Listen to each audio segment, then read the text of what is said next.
¿Has sentido alguna vez que tu jefa te está poniendo a prueba de maneras que van más allá de lo profesional? Yo soy Juan Mendoza, y en mis 25 años manejando estas bestias de acero por las carreteras de América Latina, he visto situaciones que van desde lo cómico hasta lo completamente inapropiado. Hoy voy a contarte la historia más incómoda y reveladora que he presenciado en esta industria.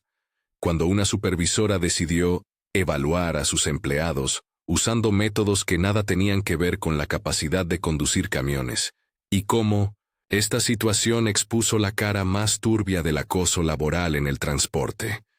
No hablo desde rumores o chismes de parada de camioneros. Hablo desde la experiencia directa de haber trabajado para una empresa donde los límites profesionales se difuminaron de manera peligrosa, donde el poder se usó para humillar y manipular, donde hombres honestos se vieron forzados a tomar decisiones que jamás debieron enfrentar.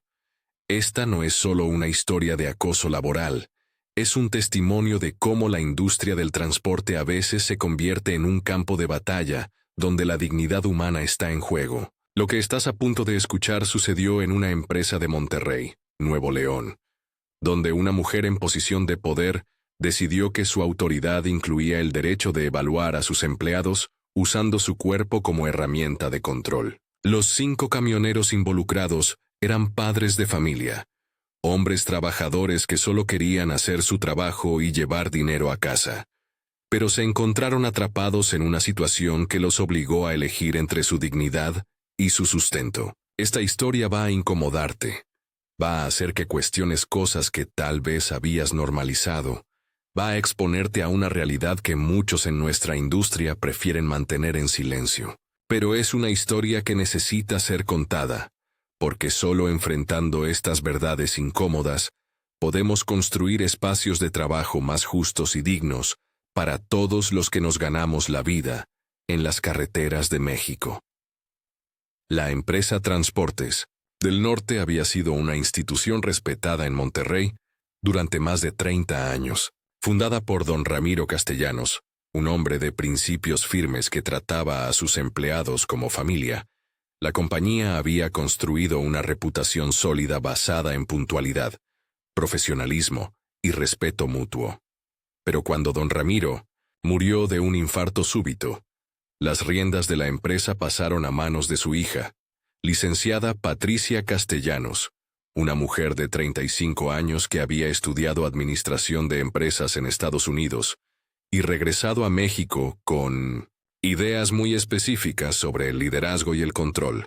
Patricia no tenía experiencia previa en la industria del transporte, pero compensaba su falta de conocimiento técnico con una confianza férrea en sus habilidades de gestión y una determinación implacable de demostrar que podía superar el legado de su padre. Los primeros meses fueron relativamente normales.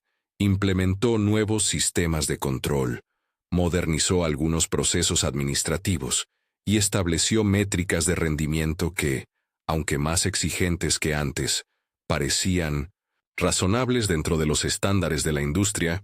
Juan Mendoza había llegado a Transportes del Norte 2 años antes de la muerte de don Ramiro, atraído por la reputación de la empresa como un lugar donde los camioneros eran tratados con dignidad y respeto. El ambiente laboral era familiar. Don Ramiro conocía a cada empleado por nombre, preguntaba por sus familias, y nunca pedía sacrificios que él mismo no estaría dispuesto a hacer. Era exactamente el tipo de empresa que Juan había buscado después de experiencias negativas, con compañías que trataban a sus conductores como mercancía desechable. El equipo de conductores de Transportes del Norte era pequeño pero sólido. Además de Juan, estaban Roberto Hernández, un veterano de 50 años con 6 hijos, Miguel Torres, un hombre de 42 años que mantenía a su madre enferma, Carlos Ruiz, de 38 años, quien acababa de comprar una casa con un préstamo que lo obligaba a mantener un empleo estable, y Andrés Morales, el más joven del grupo a los 30 años, recién casado y esperando su primer hijo. Todos eran hombres trabajadores, responsables, sin historiales disciplinarios significativos, La transformación de la cultura empresarial bajo el liderazgo de Patricia fue gradual pero perceptible. Comenzó con cambios menores, códigos de vestimenta más estrictos, reuniones de evaluación más frecuentes, sistemas de monitoreo GPS más invasivos. Los conductores aceptaron estos cambios como parte natural de la transición generacional, esperando que Patricia encontrara su ritmo de liderazgo y que las cosas se estabilizaran. Nadie anticipó que estos cambios eran solo el preludio de algo mucho más perturbador. Patricia había desarrollado un estilo de gestión que combinaba micromanagement extremo con lo que ella llamaba evaluaciones holísticas del personal.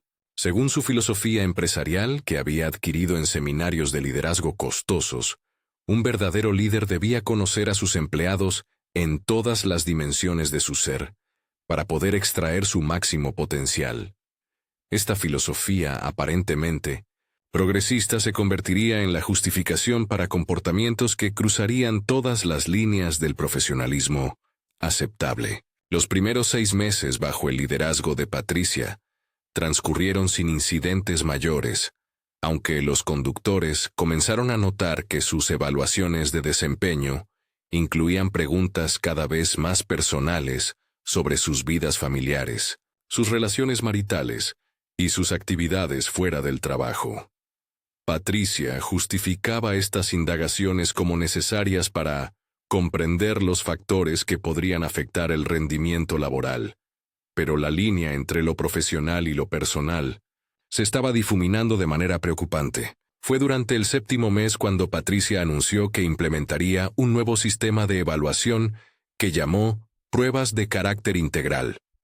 Según explicó en una reunión que todos los conductores recordarían por el resto de sus vidas, estas pruebas estaban diseñadas para evaluar no solo las habilidades técnicas de conducción, sino también la fortaleza moral, la resistencia a la tentación y la lealtad inquebrantable de cada empleado. Lo que no explicó era que estas pruebas involucrarían situaciones que ningún empleado debería enfrentar jamás. La primera prueba se presentó como una cena de evaluación individual, que cada conductor tendría con Patricia en su oficina privada, un espacio lujosamente decorado que había remodelado completamente después de asumir el liderazgo. La oficina incluía un área de sofás, una barra de bar completa y un sistema de sonido que podía crear ambientes más relajados para conversaciones profundas. Roberto Hernández fue el primero en ser convocado, y lo que experimentó esa noche establecería un patrón que se repetiría con variaciones perturbadoras. Cuando Roberto llegó a la oficina de Patricia a las 8 de la noche, como había sido citado, encontró un ambiente que no tenía nada que ver con una evaluación laboral tradicional. Patricia llevaba un vestido más revelador de lo apropiado para un contexto profesional. Había preparado una cena íntima con velas y vino, y había ajustado la iluminación para crear lo que ella describió como un ambiente más humano y menos corporativo.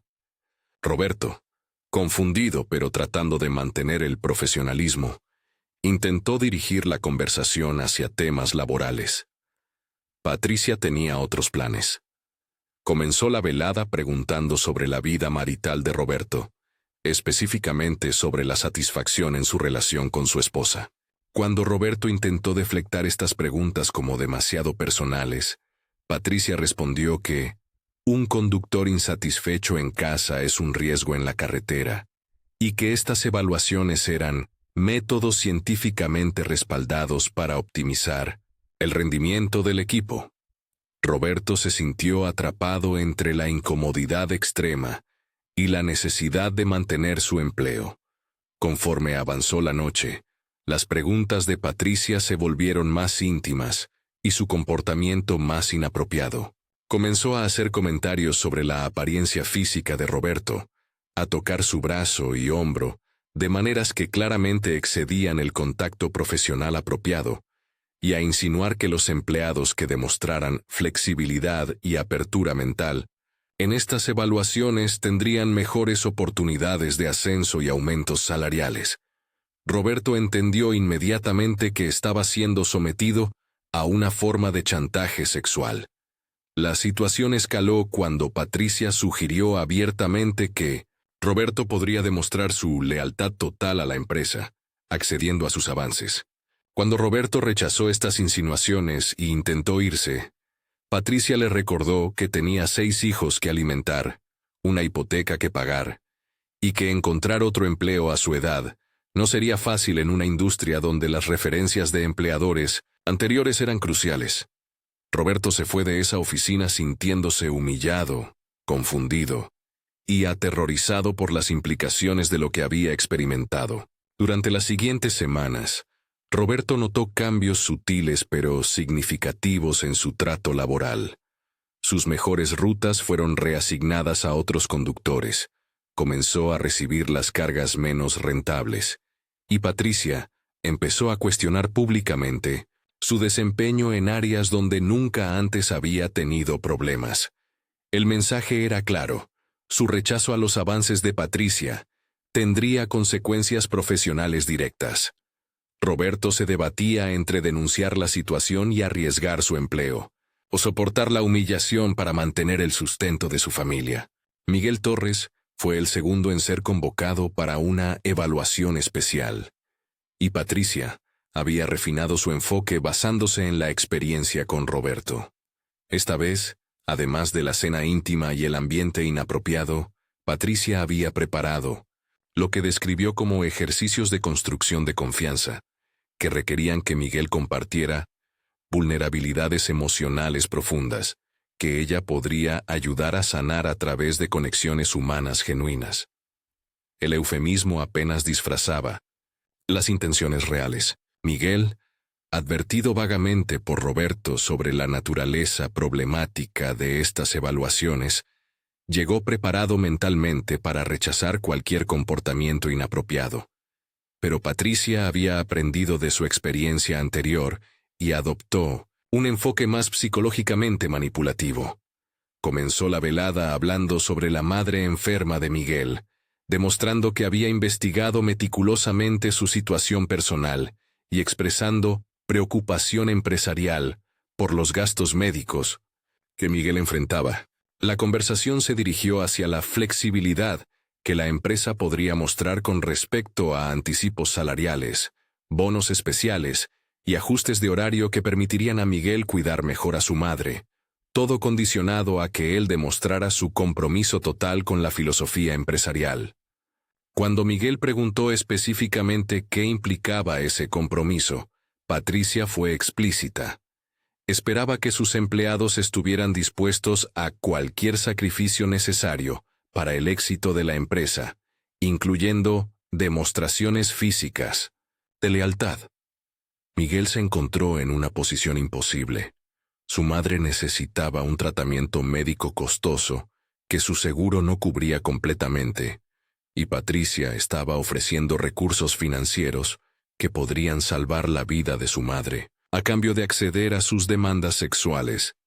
Era chantaje puro, disfrazado de política empresarial. Miguel pidió tiempo para considerar las implicaciones completas de lo que Patricia estaba proponiendo, pero ambos sabían que ya había cruzado líneas que no podían desdibujarse.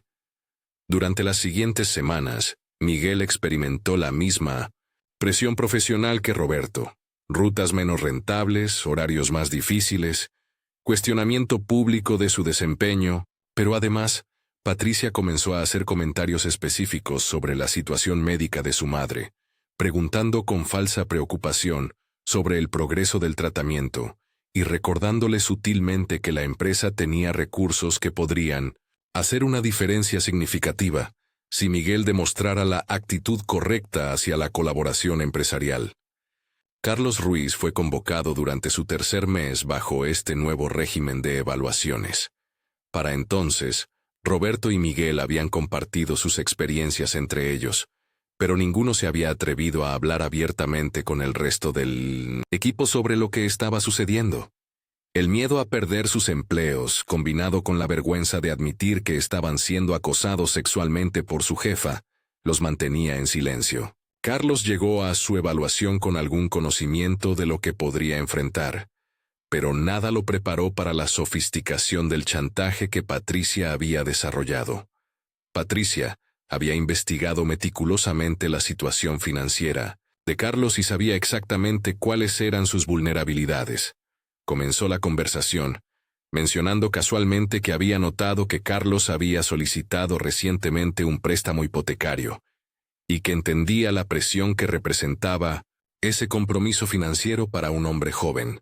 Luego, con una sonrisa que no llegaba a sus ojos, le informó que la empresa estaba considerando recortes de personal debido a presiones económicas del mercado. El mensaje era transparente. Carlos podría encontrarse sin empleo justo cuando más necesitaba ingresos estables para cumplir con sus obligaciones hipotecarias. Patricia entonces ofreció una alternativa. Los empleados que demostraran dedicación excepcional podrían no solo mantener sus empleos, sino también acceder a bonos especiales que harían sus vidas financieras mucho más cómodas. Cuando Carlos preguntó qué constituía dedicación excepcional, Patricia fue directa de una manera que no había sido con los empleados anteriores. Carlos, le dijo mientras se acercaba físicamente de manera inapropiada, necesito saber que puedo contar contigo para cualquier cosa que la empresa requiera, absolutamente cualquier cosa. Cuando Carlos intentó mantener la conversación en términos profesionales, Patricia se volvió más agresiva, tocándolo de maneras que claramente constituían acoso sexual y sugiriendo que su resistencia a sus avances demostraba falta de compromiso con el éxito del equipo. Carlos se las arregló para salir de esa oficina sin acceder a las demandas de Patricia, pero no sin antes recibir una amenaza velada sobre las consecuencias de no estar alineado con la visión empresarial. Durante las siguientes semanas, Carlos experimentó una escalada en la presión laboral que iba más allá de lo que Roberto y Miguel habían enfrentado. Patricia comenzó a cuestionar públicamente su competencia como conductor, a asignarle cargas en horarios que hacían imposible mantener un equilibrio vida-trabajo, y a hacer comentarios sarcásticos sobre su resistencia al cambio. Andrés Morales, el más joven del grupo y recién casado, fue el cuarto en ser convocado. Para entonces, los 4 conductores habían comenzado a hablar entre ellos sobre sus experiencias, aunque todavía con la cautela de hombres que temían que admitir abiertamente el acoso sexual pudiera ser percibido como debilidad o incompetencia para manejar situaciones laborales difíciles. Andrés llegó a su evaluación sabiendo que tendría que navegar una situación potencialmente explosiva. Patricia había perfeccionado su técnica de manipulación psicológica y sabía exactamente cómo presionar a un hombre joven con responsabilidades familiares crecientes. Comenzó hablando sobre el bebé que Andrés y su esposa estaban esperando, expresando preocupación empresarial por los costos asociados con un nuevo hijo, y mencionando casualmente que la empresa tenía una política de apoyo familiar especial para empleados que demostraran lealtad extraordinaria. El eufemismo ya no engañaba a nadie sobre lo que realmente significaba. Cuando Andrés intentó rechazar cortésmente los avances de Patricia, ella adoptó una táctica diferente. Le mostró evaluaciones de desempeño que había preparado para él, documentos que pintaban un cuadro completamente falso de un conductor incompetente y poco confiable. Sería una lástima, dijo Patricia con frialdad calculada, que estas evaluaciones llegaran a formar parte de tu expediente permanente. Podrían hacer muy difícil encontrar empleo en cualquier otra empresa de transporte. Era chantaje profesional directo, sin pretensiones de cortesía empresarial. Andrés salió de esa oficina sintiendo una mezcla de furia e impotencia que lo consumió durante días. No solo estaba siendo acosado sexualmente, sino que además estaba siendo amenazado con la destrucción de su reputación profesional si no accedía a las demandas de Patricia. La idea de que su hijo creciera con un padre desempleado, o con un padre que había sacrificado su dignidad por mantener un trabajo, lo torturaba de maneras que afectaron su sueño, su apetito y su relación con su esposa. Juan Mendoza fue el último en ser convocado para una evaluación especial, y para entonces, ya conocía las experiencias completas de sus 4 compañeros. Los 5 hombres habían llegado al punto de romper el silencio entre ellos, compartiendo no solo los detalles de sus experiencias, sino también la frustración y la humillación que sentían.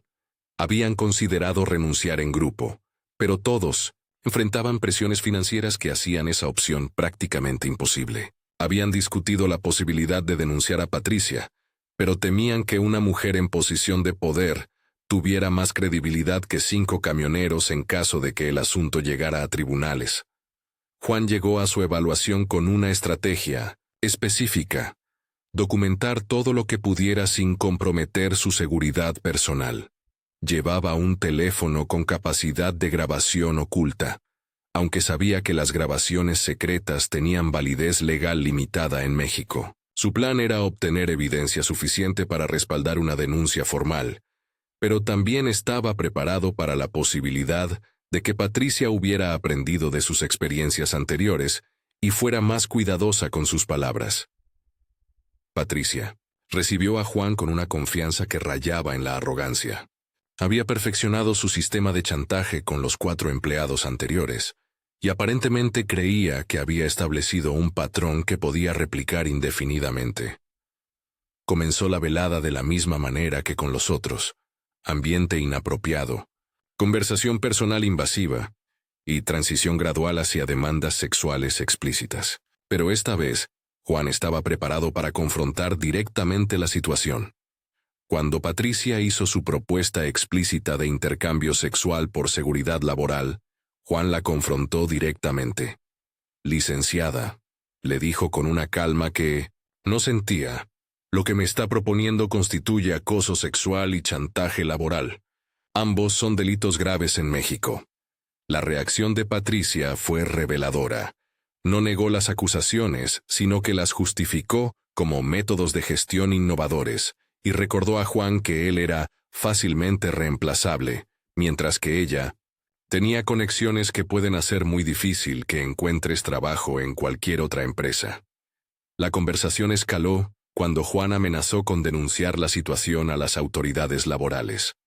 Patricia se volvió abiertamente hostil, informándole que había preparado documentación falsa que mostraría un patrón de comportamiento problemático de Juan, incluyendo supuestas violaciones de seguridad, consumo de alcohol durante horarios laborales y comportamiento inapropiado hacia clientes. ¿Quién crees que van a creer?, le preguntó con una sonrisa cruel. ¿Una empresaria respetada con documentación completa, o un camionero sin educación formal que probablemente inventó estas acusaciones porque no pudo manejar las demandas de un trabajo profesional? Juan salió de esa oficina con una comprensión clara de la sofisticación del sistema de abuso que Patricia había desarrollado.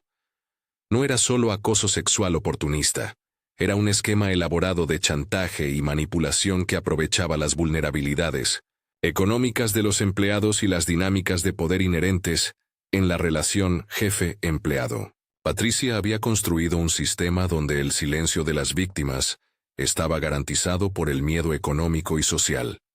Los 5 conductores se reunieron esa noche en un restaurante discreto para tomar una decisión colectiva sobre cómo proceder.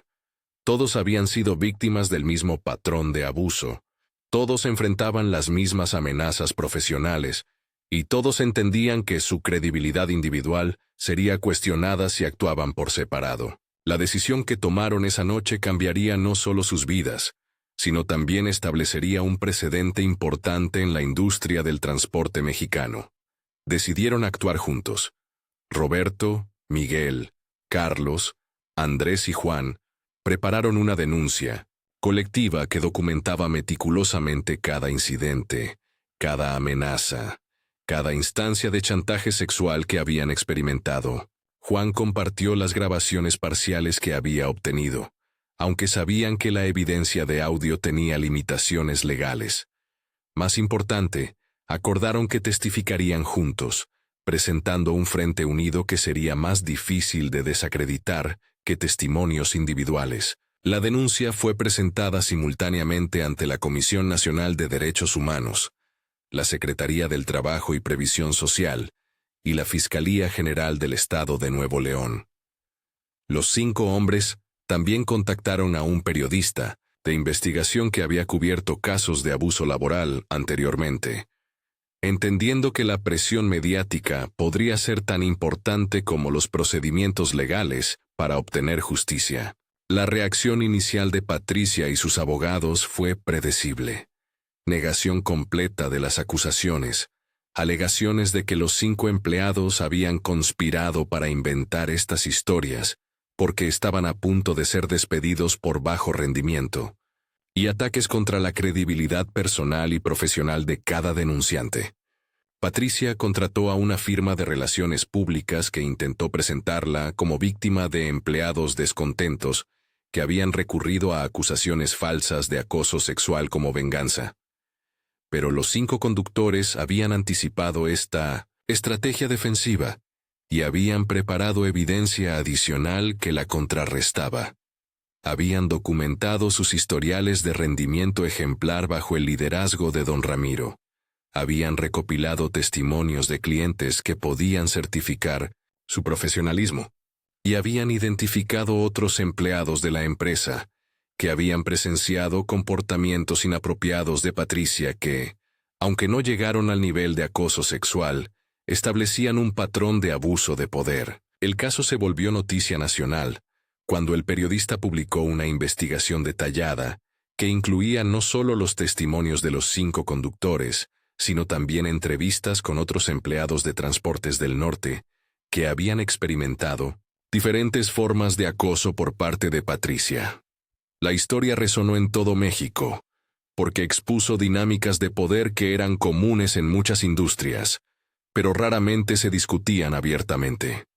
La presión mediática y legal eventualmente llevó a una investigación formal, que reveló un patrón sistemático de abuso por parte de Patricia.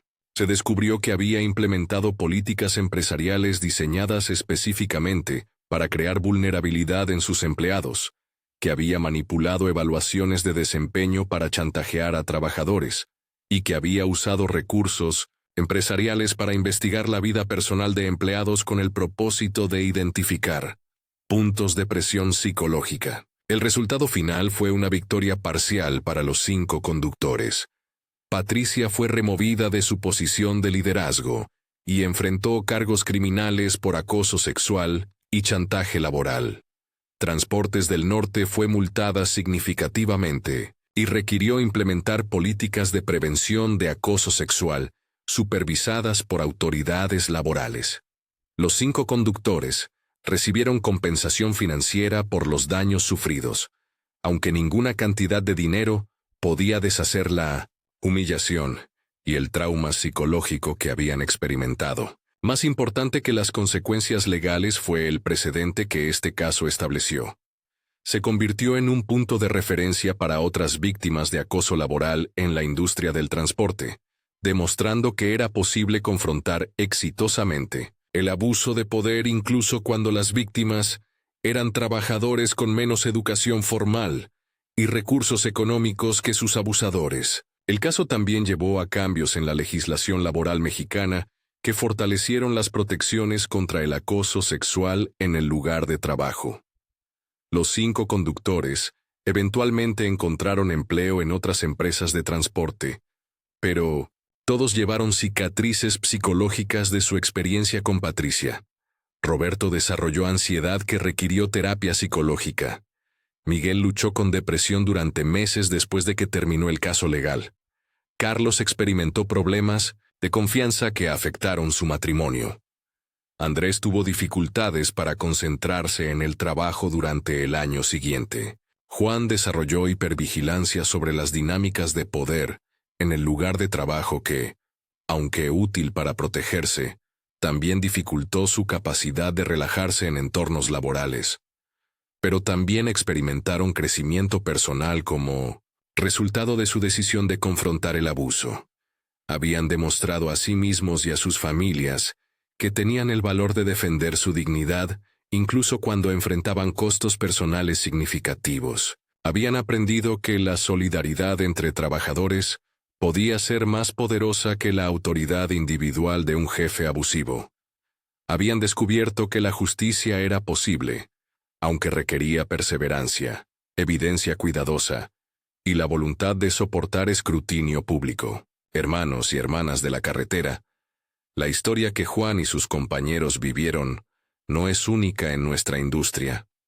El acoso laboral, especialmente el acoso sexual, es más común de lo que nos gustaría admitir en el mundo del transporte. Muchas veces, las víctimas son hombres que sienten que admitir el abuso sería una forma de debilidad, o trabajadores que temen que denunciar a sus supervisores resultaría en la pérdida de empleos que sus familias necesitan desesperadamente. La comunidad de camioneros tiene el poder y la responsabilidad de crear espacios laborales más seguros y dignos para todos. Juan los invita a romper el silencio sobre estas situaciones, a apoyar a compañeros que puedan estar experimentando abuso, y a entender que denunciar el acoso no es traición a la industria, sino una forma de mejorarla. Ningún trabajador debería enfrentar la elección entre su dignidad y su sustento. Ningún empleador debería usar la vulnerabilidad económica como herramienta de control sexual. Es crucial entender que el acoso sexual afecta a personas de todos los géneros y en todas las posiciones de poder. Los hombres pueden ser víctimas de mujeres en posiciones de autoridad, las mujeres pueden ser acosadas por supervisores masculinos, y las dinámicas de poder pueden crear vulnerabilidad independientemente del género de los involucrados. Lo importante no es el género, sino el abuso de poder y la violación de la dignidad humana. Las empresas de transporte tienen la obligación legal y moral de crear políticas claras contra el acoso, de implementar sistemas de denuncia que protejan a las víctimas y de tomar acción decisiva cuando se reportan casos de abuso. Los trabajadores tienen el derecho de esperar que sus lugares de trabajo sean espacios seguros donde puedan hacer su trabajo, sin miedo a chantaje sexual, intimidación o humillación. Pero la responsabilidad no recae solo en las empresas y las víctimas. Toda la comunidad laboral tiene un papel que jugar en la creación de culturas de trabajo más sanas. Cuando somos testigos de comportamientos inapropiados, tenemos la obligación de hablar. Cuando un compañero nos confía que está siendo acosado, tenemos la responsabilidad de ofrecerle apoyo y recursos.